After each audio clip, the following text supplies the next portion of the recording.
Boa noite, queridos irmãos.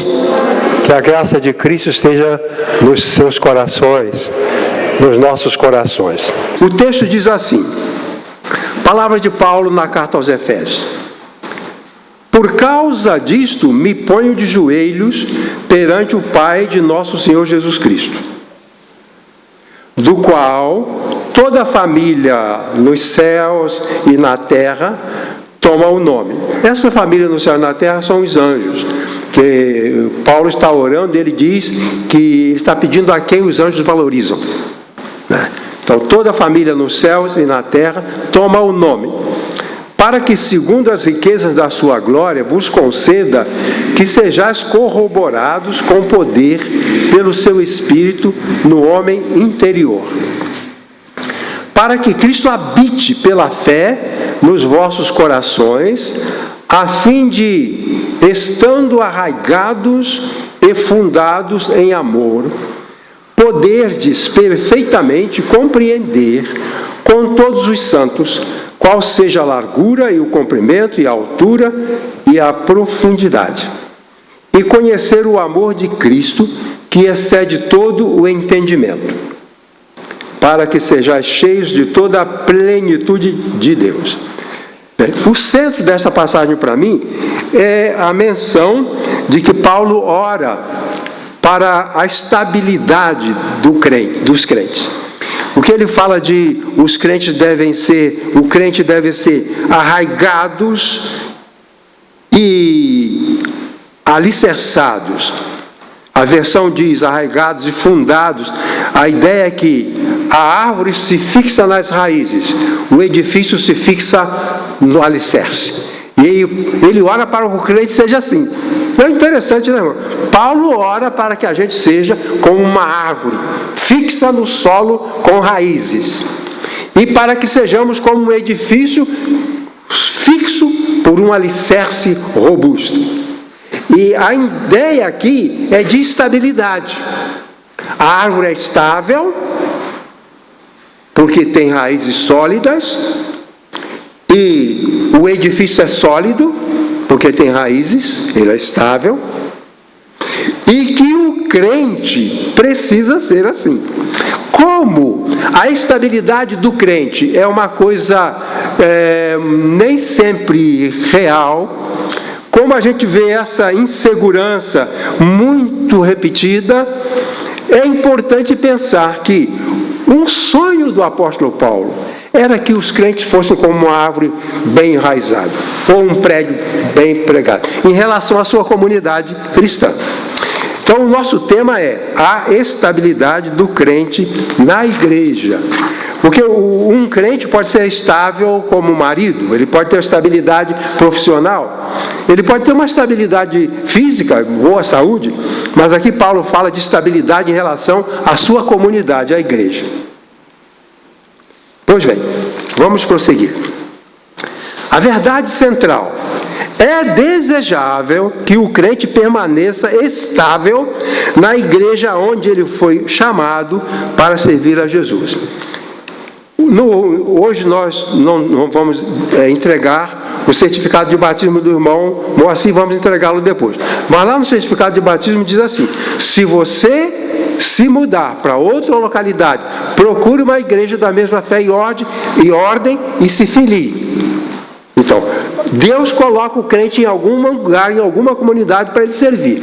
Onde ele achar que Deus o coloca, ali ele deve ficar servindo até durante o tempo em que ele viver ali, que ele morar ali.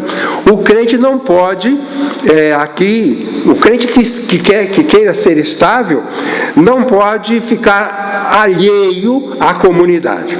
Vamos prosseguir. Prefiro a palavra crente. Então, o tema é desejável que o crente permaneça na igreja. Então, prefiro a palavra crente porque as palavras cristãos e evangélicos estão degradadas no seu significado. Então, é melhor que a gente se chame de crente. Eu sou crente. Eu não vou dizer que sou evangélico, porque vão rir na minha cara, porque é vergonhoso. Pois bem, então diz assim: cristãos têm sido promotores de destruição, como Hitler e Putin. Hitler era cristão. Putin, que está matando os ucranianos, ele é cristão. Tem o apoio da igreja. Hitler tinha o apoio da igreja e Putin tem o apoio da igreja. Os crentes estão orando para ele matar mais e mais ucranianos. Os crentes lá, que eu digo da igreja dele, a igreja ortodoxa. Pois bem, essas pessoas ordenam o massacre de pessoas inocentes, como mulheres e crianças. Essas palavras não são mais palavras apropriadas para descrever os verdadeiros seguidores de Jesus. Eu prefiro que alguém diga, ele é crente. Não diga que eu sou evangélico. Porque evangélico evoca corrupção, evoca mentira, evoca falsidade, evoca trapaça. E cristãos evocam destruição, guerra, massacres. Então, aqui eu falo a estabilidade do crente. Vamos prosseguir, por favor. Meu pai se tornou crente antes de que eu nascesse. Portanto, eu nasci em uma família de crentes. Meu testemunho pessoal. Esses crentes recebiam um apelido honroso de Bíblias. Porque a gente sempre andava com a Bíblia. Então, chamado Bíblia. Você é Bíblia, ele é Bíblia, fulano é Bíblia. Alguém aqui já foi chamado de Bíblia? Levanta o braço. Já várias pessoas chamaram de Bíblia. Ela é Bíblia. Na verdade, crente em Jesus, que ama a Bíblia. Então, porque a gente estava sempre com a Bíblia e chamava a gente de Bíblia. Mas era honroso, a gente não tinha vergonha. Pelo contrário, a gente tinha orgulho. Esses recebiam o apelido honroso de Bíblias. As famílias de crentes eram respeitadas. Os meninos dessas famílias eram respeitados e valorizados na escola por seu comportamento exemplar. Na minha escola tinha um grupo de meninos crentes. Eram considerados em alto nível. Quando tinha que fazer trabalho em grupo, todo mundo procurava os garotos crentes para ficar junto. Eram os mais lúcidos, eram os mais esclarecidos. Eram aqueles que sabiam falar melhor. O menino crente ia na frente e apresentava o trabalho, o que a igreja fazia por nós. Pois bem, continuando. O apóstolo recomenda aos crentes que permaneçam firmes na fé, no conhecimento de Deus e na convivência saudável com os outros crentes. É fé, conhecimento e convivência. É isso que caracteriza o crente estável. Eu fico firme na fé em Jesus, não mudo. Eu fico firme no conhecimento. E não abandono os meus queridos irmãos. Eu sou firme na comunhão. Isso é o crente estável. No pedido de Paulo, na oração de Paulo. Continuando. Ele descreve a estabilidade do crente com a palavra enraizados. Lembrando uma árvore solidamente fixada no solo e uma construção firmemente edificada com sólido alicerce. Estabilidade é a condição de um ser na qual permanece no estado ou posição que lhe é destinada a fim de cumprir um propósito determinado previamente. Então, deixa eu explicar isso aqui melhor. Na construção do universo, na construção das coisas, os elementos têm uma posição. Olha aqui, isso aqui é a minha pálpebra. Ela só serve se estiver aqui. Se ela sair daqui, não presta para nada. Se a pálpebra viesse para o centro da mão, não presta. Ela tem que ser estável onde ela foi colocada. Entendeu? Então, o crente, ele é colocado na comunidade. Ali é o lugar dele. Então, se ele for removido dali, ele se torna inútil. Coloca o pedal do freio onde está o interruptor do farol. Não vai funcionar. Pois bem, então ele descreve essa estabilidade, e essa estabilidade é essa condição de estar onde deve estar. Onde, para o apóstolo Paulo, o crente tem que estar na igreja, na sua comunidade evangélica. Ele não tem que estar no bar, ele não tem que estar na balada. Não. ele precisa estar no local para onde ele foi designado ficar. Então Paulo diz, o crente é designado a ficar no seu lugar, e o seu lugar é estável no corpo de Cristo. No corpo de Cristo.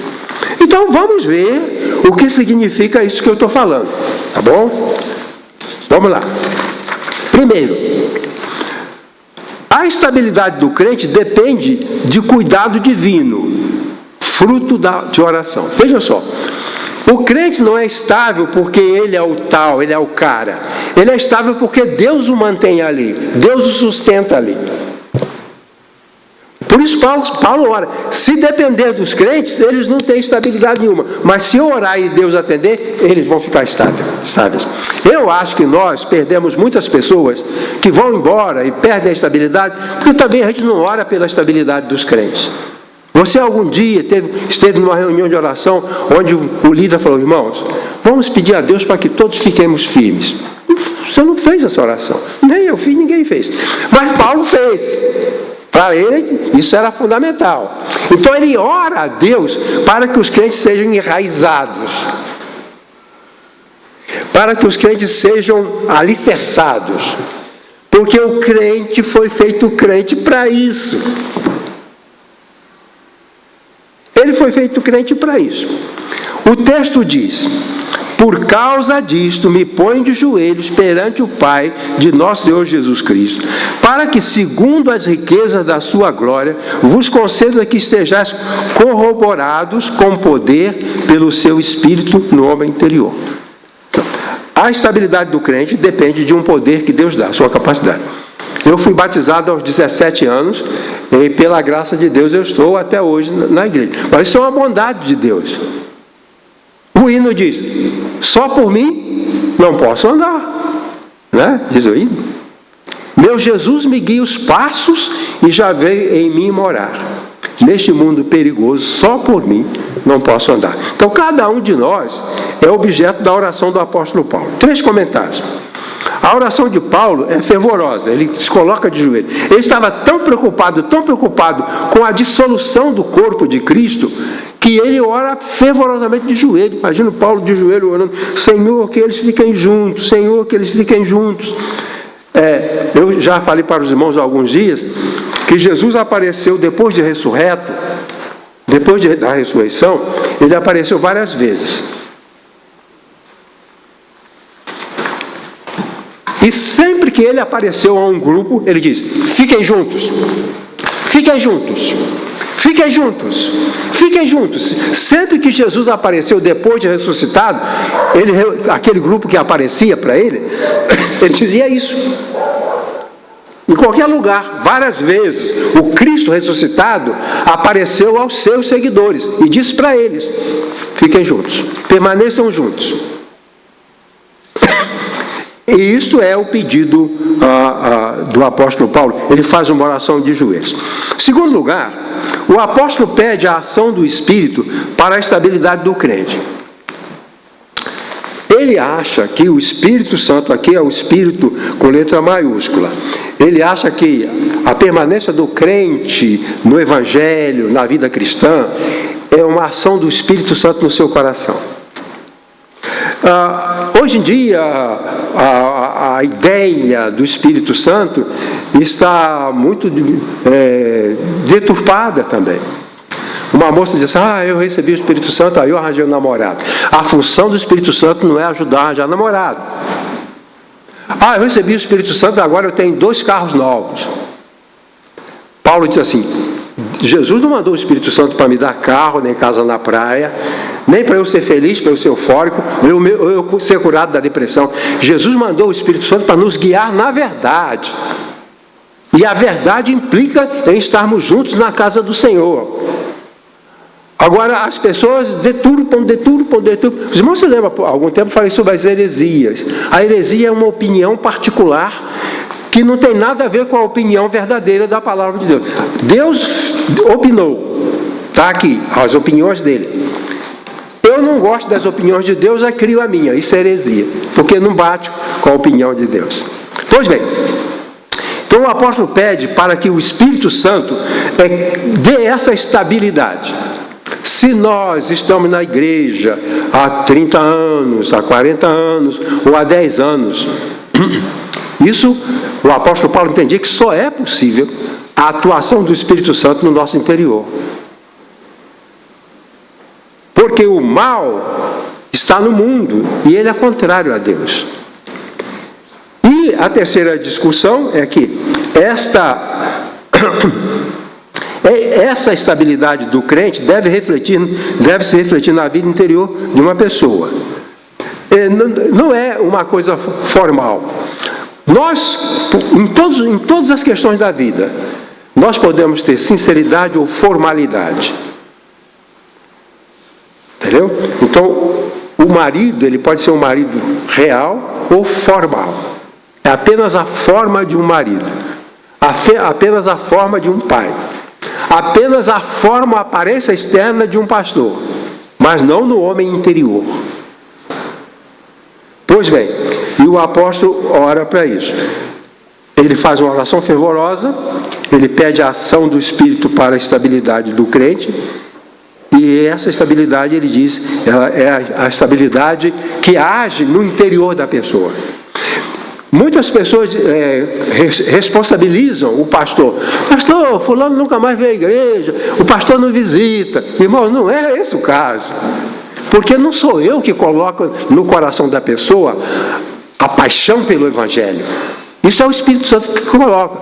Se ele não veio aqui, se ele não cuida, não vai à igreja, se ele abandona, é porque o Espírito não agiu no coração dele. E não somos nós. O que diz lá a palavra de Deus? Não por força, nem por violência, mas pelo Espírito.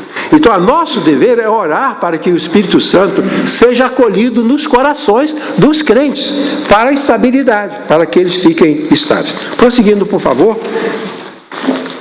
A estabilidade do crente depende de conhecimento apropriado. A posição de uma pessoa no mundo, seja lá como for, seja como um funcionário público, seja como um empresário, seja como um pai de família, seja como um crente, essa estabilidade depende do conhecimento que a pessoa tem. Depende do entendimento da vida. Quando eu aceitei o Evangelho, eu entendi. Evangelho é para sempre. Vida cristã é para sempre. Esse é o meu entendimento. Então não tinha como eu abandonar, porque é assim que eu entendo. Agora, se a pessoa um dia vai embora, é porque ela não entendeu, ela não compreendeu. Na igreja onde a Iracema foi batizada, e depois nós fomos líderes lá, havia um irmão. Eu falei que a profissão de fé, essa confissão que foi feita aqui, ela era feita, como disse, publicamente. E quando era dada a palavra para o plenário, tinha um irmão que levantava. Dizia assim: irmão Joãozinho, Joãozinho era um adolescente, irmão Joãozinho, o senhor está aceitando Jesus como seu Salvador, o senhor quer ser membro da igreja, o senhor quer seguir a Jesus, até quando? Por quanto tempo? E ele queria a resposta: até Jesus voltar. Se você veio aqui e foi batizado, você é dessa comunidade de Jesus até ele voltar. Porque a igreja não tem como, ela não tem como viver de outra maneira. Por isso que a gente insiste. Mas essa prática depende do entendimento.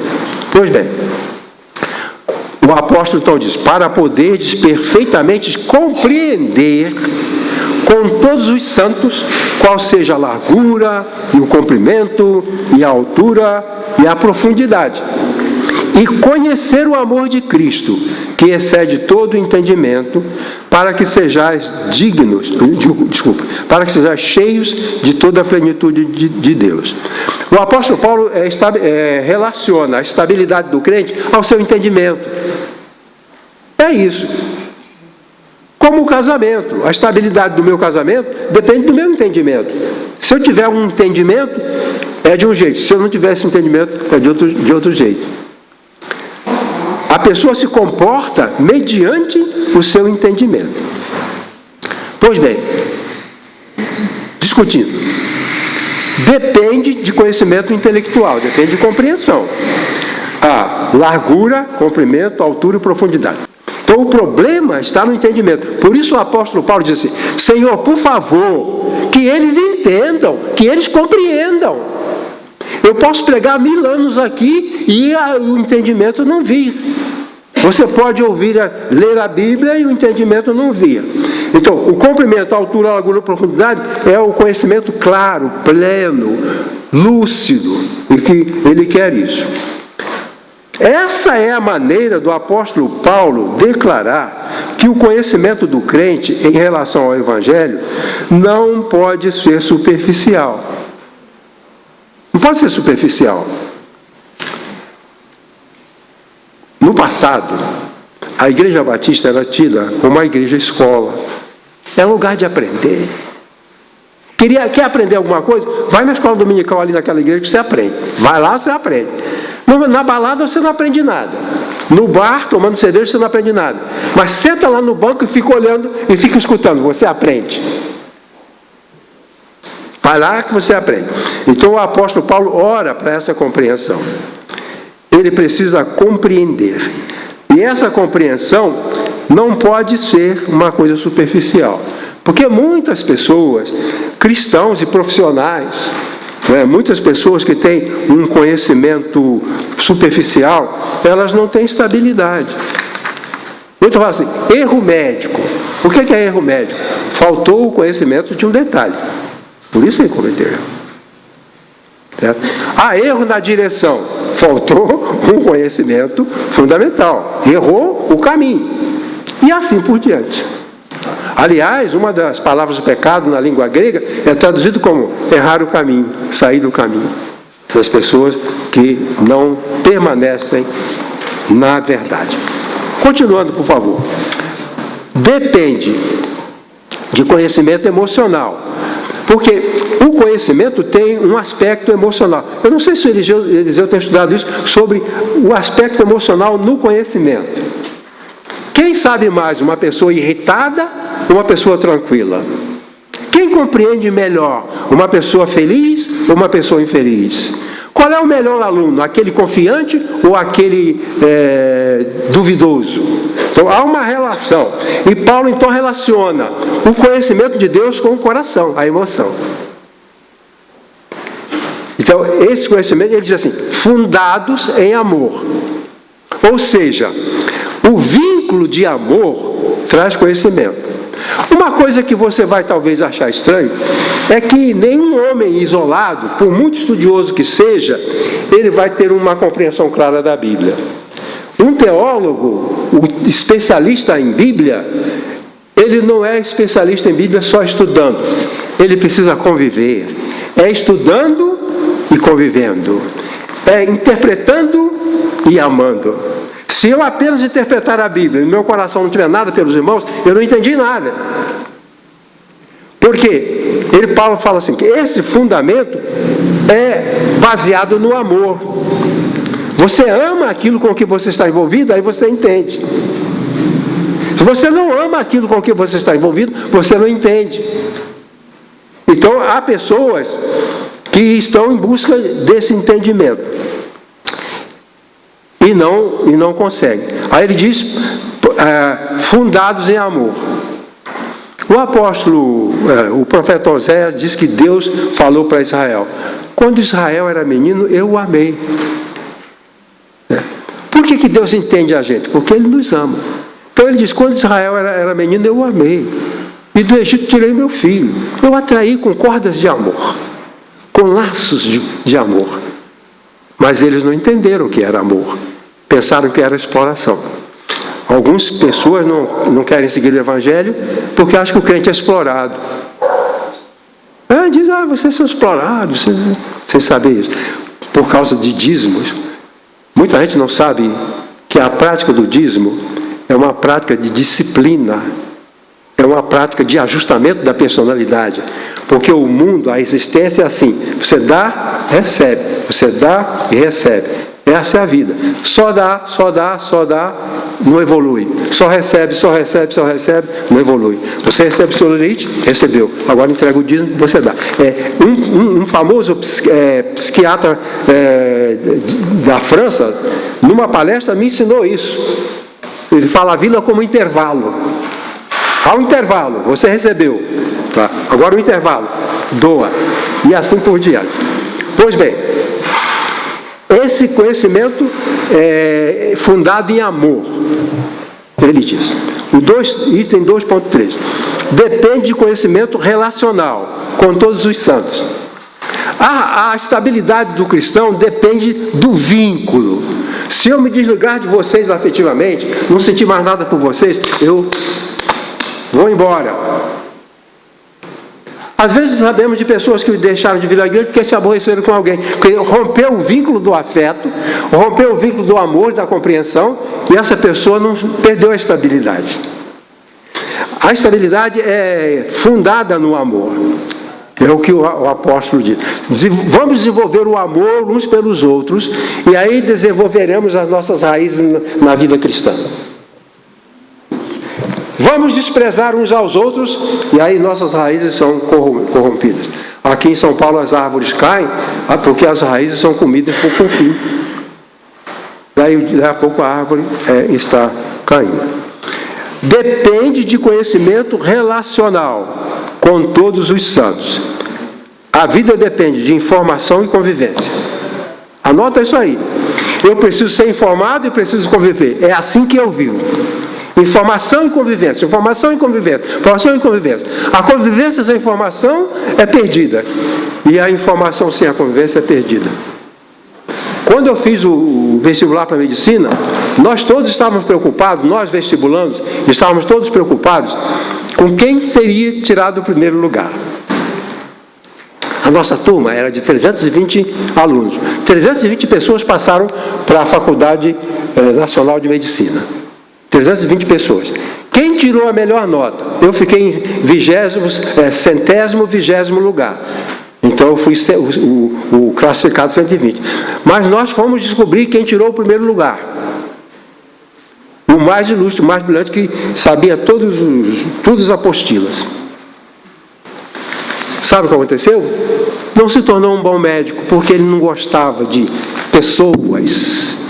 Quer dizer, ele teve informação, mas o coração dele não era amoroso. Então ele não ligava para as pessoas. Quando chegava na enfermaria, ele olhava a pessoa com desdém. Ele olhava a pessoa com desprezo. Então, entendimento, conhecimento, informação e convivência, amor. Por isso Paulo diz, não adianta vocês conhecerem toda a Bíblia se seu coração não é aberto para o amor, se a sua alma não é aberta para o irmão. Não adianta. Você não evolui, você não tem estabilidade. Pois bem, um comentário.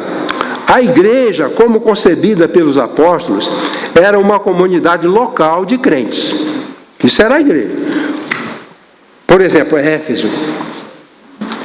A igreja tinha o nome do local onde ela estava. Igreja de Éfeso, igreja de Filipos, igreja de Antioquia e assim por diante. Com um número limitado de crentes. Não havia mega igreja. Não havia mega igreja. Um número limitado de crentes. Que se reuniam num contexto familiar. Então, a igreja era a família. É isso.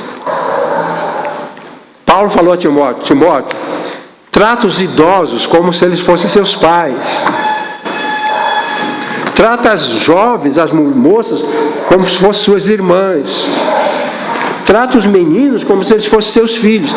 Esse espírito família, de eu tratar você como meu irmão, tratar você como minha irmã, você que é idoso eu trato como meu pai. Então, essa situação, que a igreja era uma comunidade, não havia igreja, essa mega igreja. É bom dizer para os irmãos aqui, só por uma questão de doutrina, que igreja universal não existe na Bíblia. Pode procurar a Bíblia se não tem. Igreja mundial não existe na Bíblia. A igreja era uma comunidade local de crentes. Há 3 conceitos bíblicos de igreja: igreja local, igreja militante, que é o conjunto dos crentes testemunhando no mundo inteiro. Nós somos aqui, igreja local, nesse endereço, mas todas as igrejas testemunhando de Jesus é a igreja militante. E quando Jesus voltar, vai reunir todos os crentes de todas as épocas.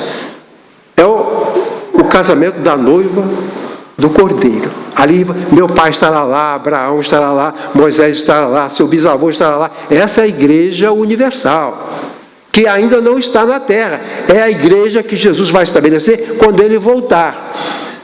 Pois bem, então essa igreja é uma comunidade de santos. É fácil conviver com um grupo pequeno. Se é a igreja universal, eu não posso conviver com as pessoas. Se ela é mundial, não posso conviver com uma pessoa. Esses são mecanismos humanos para alcance de interesses pessoais. Essa expressão Paulo chamava de os santos. Os santos. Aí vou continuar. Essa palavra, essa expressão, os santos, era usada somente no plural, não se referindo a um indivíduo particular, como São Pedro, São Paulo, São João. Isso não tem na Bíblia. Santos é um grupo de salvos. O santo não é uma pessoa, é a comunidade de Jesus. Paulo fala, os santos que estão em Filipos, quer dizer, aquela comunidade familiar, são os santos. Essa coisa de, vamos santificar fulano, isso não tem nada a ver com o que Jesus ensinou. E com o passar do tempo, mais e mais, distraidamente, nós vamos nos distanciando do ensino, do que Jesus ensinou, do que é realmente a verdade. Paulo chamou aquele grupo de santos. Aí fiquem, esses são os santos, fiquem juntos, fiquem juntos, amem uns aos outros, todos os santos, toda a comunidade dos salvos, fiquem juntos. A estabilidade do crente significava convivência sólida com essa comunidade de santos, a eclesia. Na língua grega, a palavra eclesia é a tradução que é traduzido por igreja. Muitos, não sei, o pastor Enio está presente, muitas pessoas não valorizam essa ideia de que a palavra igreja que nós usamos é da tradução grega de eclesia. Eclesia significa os chamados para fora. Eclesia é para fora. E do verbo kalel, que é chamado. Então, o que é isso? A eclesia eram cidadãos gregos tirados da comunidade e formado um grupo à parte. É a eclesia. Então, cata aqui, em todo o país, cidadãos valorosos, dedicados, e tirava do mundo e colocava aqui. Essa é a eclesia. E essa eclesia era devolvida para a comunidade para prestar serviço. A ideia dos gregos de eclesia, de igreja, era de uma comunidade selecionada para ajudar a comunidade como um todo. Essa é a ideia. E Paulo chama isso de santos. Paulo chama essas pessoas de santos. É a eclesia. Então, não é, há pessoas que não gostam da palavra igreja, chamam de comunidade, grupo não sei o quê, não sei o que lá. Vai botando o nome. Igreja é a original, correto, é a eclesia. Chamados do mundo, preparados para voltar ao mundo e servir ao mundo. Isso é a igreja. Mas isso não é possível se não houver estabilidade. Tá bom? Caminhando então para o final. A estabilidade do crente depende do fortalecimento de vínculos de amor. Então isso, de certa forma, eu já mencionei, mas são os vínculos de amor. Nós só podemos ser estáveis. Eu só me mantenho na minha profissão se eu amo. Eu só me mantenho com a minha família se eu amo. Eu só me mantenho no meu país se eu o amo. Quer dizer, o amor é a base desses vínculos, esse vínculo que une as pessoas.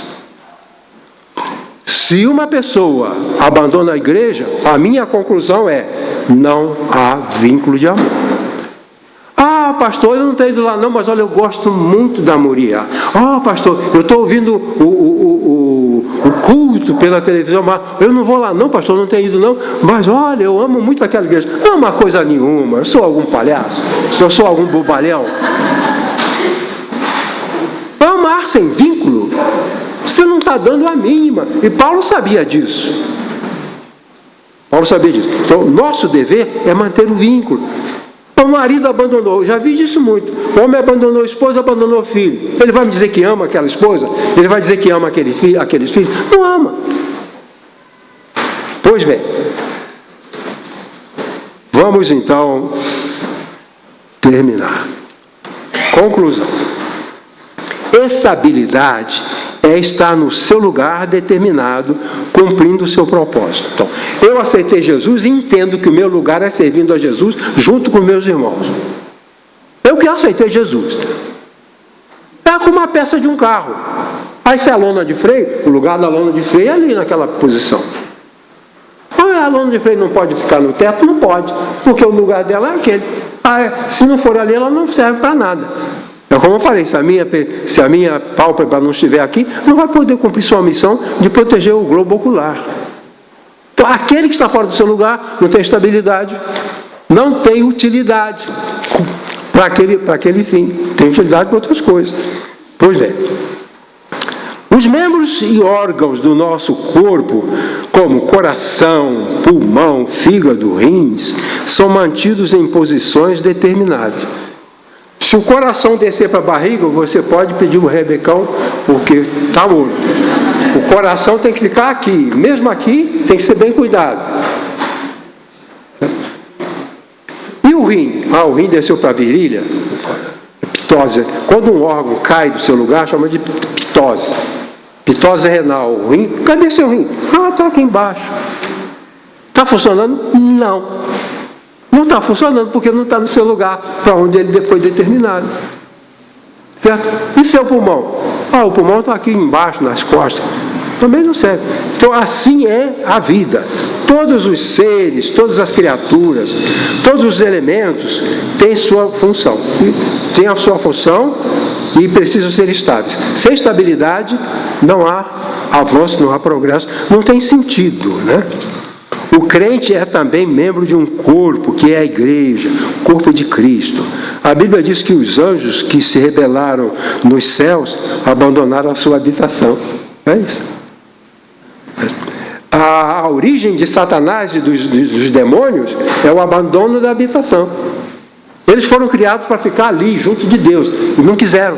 Vamos sair daqui. Aí se tornaram Satanás e os seus seguidores. Se afastaram do seu local, se afastaram do seu lugar. Pois bem, deixa eu te mostrar duas figuras. O Mateus foi comigo tirar essas fotos foram tiradas aqui perto, né? A primeira foto, você está vendo aí? Não é essa, coloca a outra, por favor. Vamos ver essa primeira. Isso aí, aqui perto, aqui em cima. Essa árvore está lá, na calçada. Ela é uma árvore minguada. Também olha a raiz. A hora que o vento pegar ela de jeito, vai arrancar ela dali. Porque ela não é estável. Não tem estabilidade. Ela não é arraigada. Ela não é enraizada. Ela está lá. Você vê as folhas dela do lado esquerdo e do lado direito a raiz. Há muitos maridos assim, cristãos assim, profissionais assim, né, que não cumprem. Essas raízes, aqui eles devem ter plantado em volta de uma formação de concreto, e a formação de concreto acabou e ela ficou aí. Olha a árvore bonitona ao lado e as raízes. Jesus quer que nós tenhamos raízes. Muitas árvores são derrubadas no temporal, mas somente aquelas que não são bem enraizadas. Muitos crentes são arrastados, mas somente aqueles que não são enraizados. Paulo pensou nisso. Paulo imaginou uma árvore enorme, grande, com raízes profundas. Com raízes profundas. Ele tirou da sua cabeça uma árvore minguada, morrendo, como nós somos muitas vezes, e uma raiz. Não aguentam aquilo ali, não aguentam. Ela não caiu ainda porque ela está cercada de edifícios. Certo? O vento não vem. O dia que vier o vento de outro lugar, vai arrancar ela dali. Mas aquela, a anterior, né? Essa aí não. Coloca novamente a anterior. Qualquer dia, essa aí vai embora. Agora, aquela bem arraigada, não vai embora. Não vai embora. Então, a palavra era essa que eu queria dizer. Estabilidade. Estabilidade. Vamos ficar onde chegamos. Paulo fala isso. Chegou até aqui, na vida cristã, fica aí ou para melhor. Tá bom? Que Deus abençoe a vocês e obrigado por sua atenção.